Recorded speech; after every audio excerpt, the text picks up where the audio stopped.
vient de terminer son relais. Christophe Bouchu est au volant et vous convie à bord de la Mercedes pour un tour commenté par Yannick Dalmas.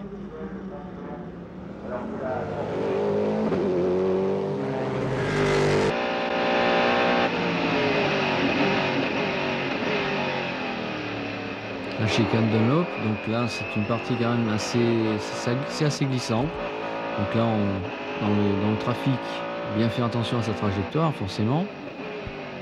Pour cette chicane rapide, c'est surtout à la sortie où les difficultés commencent un petit peu, certainement. L'avant tertre rouge, bien se préparer justement pour cette longue ligne droite, pour sortir le plus vite possible et monter ses rapports bien sûr. Avec une vitesse avant la première chicane 330 ou 140 km/h, ça dépend des voitures, et là un freinage très très fort. Et lorsque, comme on le voit, Christophe Bouchu dépasse une voiture au freinage, ça l'ennuie un tout petit peu sur sa trajectoire, et là on voit qu'il se prépare très bien pour prendre cette chicane et pour de nouveau aborder la ligne droite des lumières, avec encore un dépassement certainement avant ce freinage qui est très très fort. Vous avez vu là, certainement avec sa main, il a dû peut-être se resserrer la ceinture. Ah non, il n'a pas été gêné, donc il va accélérer le plus tôt possible justement pour bénéficier de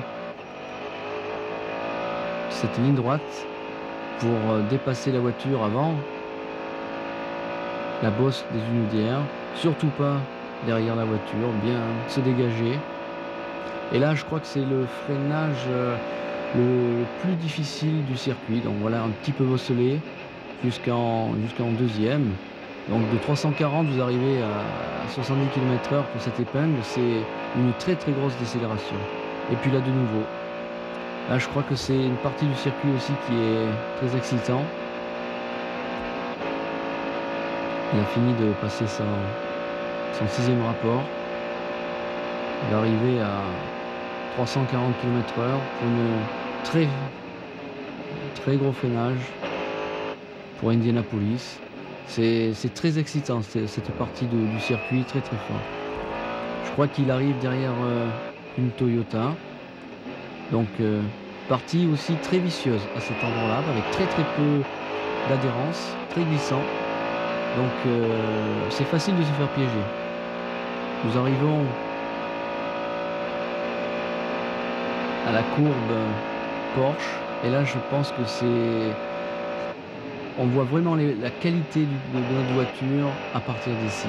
Et là vous voyez dans le trafic, c'est très difficile parce que c'est pas très large. Il n'y a qu'une trajectoire avec une adhérence, je dirais, correcte. Et si vous vous en écartez, vous salissez vos pneus, vous perdez beaucoup d'adhérence et vous risquez de glisser, de partir en tête à queue. Et c'est pas facile. Là, vous voyez dans le trafic, vous voulez dépasser, c'est extraordinaire ces images. Il est très près. Dans l'instant là, c'est exact. Aussi, on toucher les vibreurs.